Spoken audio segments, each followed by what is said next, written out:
S'il y a un mot qui ressort, c'est évidemment espoir. J'ai trouvé ça génial. Humain.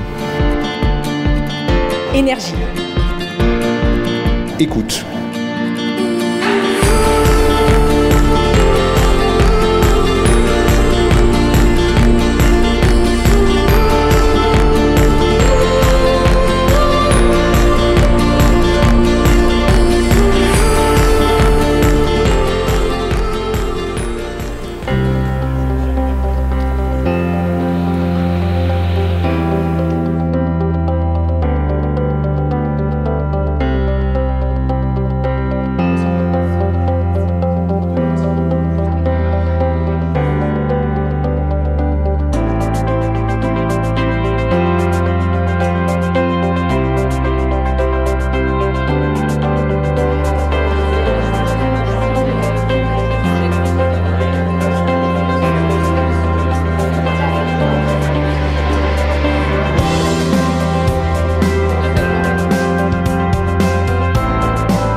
Nous allons donc parler de cette maladie qui hante nos sociétés, le cancer, une maladie qui reste encore très taboue parce que dans notre imaginaire, le cancer reste synonyme de mort. Et il y a pourtant d'immenses progrès en cours. Et maintenant, avec les nouveaux traitements, il n'y a plus de certitude. L'issue n'est en tout cas pas toujours fatale, loin de là. Et il faut donc apprendre à gérer une nouvelle incertitude. Et c'est cette évolution qui nous mène à une vaste réflexion autour de l'espoir de guérison. Et toute la question, ça va être de savoir de quoi on parle exactement. Aujourd'hui, je crois que c'est un point de départ pour faire bouger les lignes. Quand on nous annonce un cancer, c'est un cataclysme, ça bouscule complètement notre vie. On change de monde et à ce moment-là, les mots qui vont nous être dits sont absolument fondateurs de comment on va rentrer dans un parcours de soins. Si on ne nous parle pas de cet espoir de guérison, de pouvoir vivre avec, en fait, on nous enferme à l'hôpital. Et en fait, on a tout simplement besoin de pouvoir rester dans la société, de pouvoir continuer à vivre.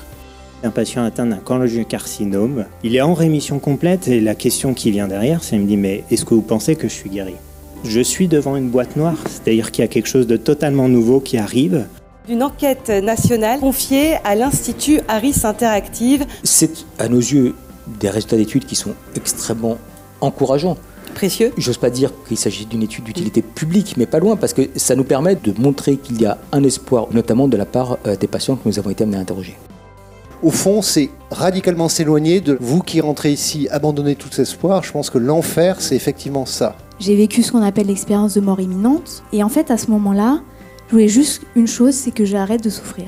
À partir du moment où on m'a pris en charge, où je suis arrivée à l'hôpital, je me suis dit « Ah d'accord, ça y est, je vais arrêter de souffrir ». Et donc le médecin s'est assis à côté de moi. « Est-ce que je vais guérir ?» Et il me dit « Je vais faire tout mon possible ».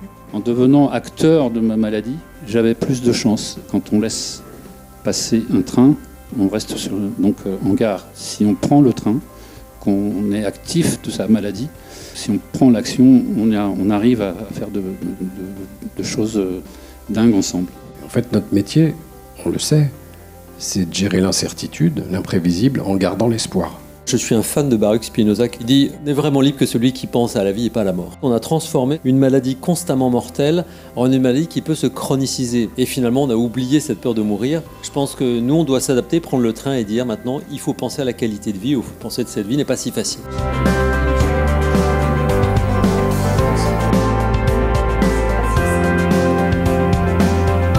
L'empathie, c'est se mettre dans les chaussures de l'autre, mais sans en prendre les ampoules. Mais l'espoir, c'est l'antidote à l'incertitude. Si vous tolérez l'incertitude, c'est parce que vous avez de l'espoir. C'est un véritable antidote. La seule manière que l'on a de tolérer l'incertitude, c'est d'avoir un peu l'espoir que les choses se passeront bien.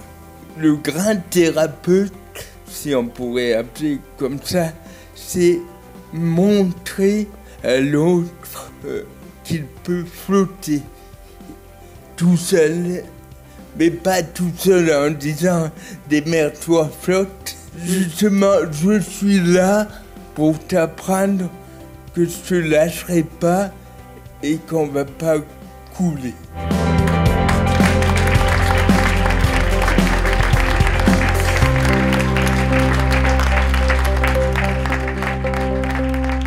Dans une vie professionnelle, on a des moments qui sont beaucoup remplis de futilité, puis il y a des moments qui changent, où on ne sera pas le même avant et après.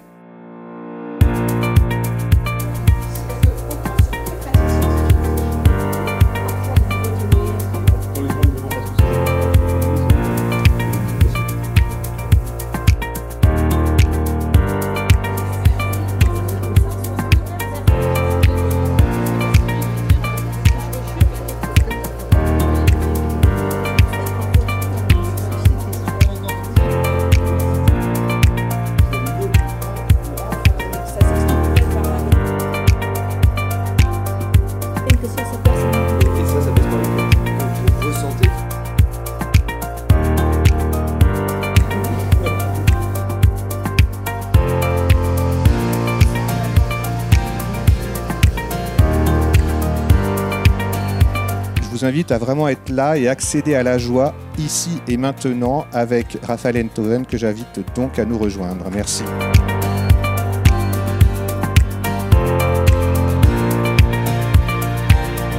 Je trouve que ce week-end de réflexion autour de nos pratiques et de cet espoir est vraiment exceptionnel puisque dans notre quotidien, on ne prend pas le temps de cette réflexion, on est plutôt dans l'efficience. Je trouvais qu'il y avait énormément de défis, notamment le défi de parler de guérison, d'espoir, etc. Et le défi dans la journée d'hier d'asseoir dans la même salle des médecins, des patients, d'oser aborder les termes de la guérison, de la peur de la mort, etc. Et ça nous a permis de passer par beaucoup de réflexions, par beaucoup de cognitions, mais aussi par beaucoup d'émotions. Et ça fait du bien aussi de vivre des émotions ensemble.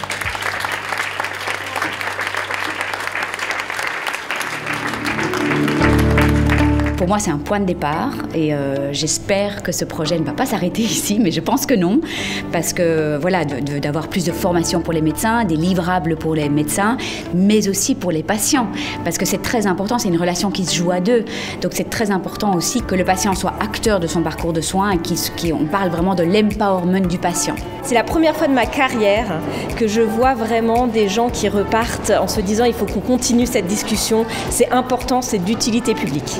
Ces 2 journées font partie des événements pour lesquels il y aura un avant et un après. Ce que j'attends de la suite, c'est de pouvoir reproduire ces temps d'échange au sein des différentes régions avec des collègues qui n'ont pas pu avoir la chance de participer à ces réunions aujourd'hui et peut-être la piste pour d'autres projets de communication, de formation à la communication avec les plus jeunes. Il n'y a pas un soignant qui fait son métier sans cette relation soignant-soigné, donc l'expérience est à poursuivre et à renouveler. Au-delà de la technicité, on avait envie de mieux traiter nos patients, de mieux les prendre en charge, d'améliorer la relation et vous nous donnez des clés pour essayer d'améliorer ces relations et j'espère qu'on aura d'autres éditions parce que c'est que le début.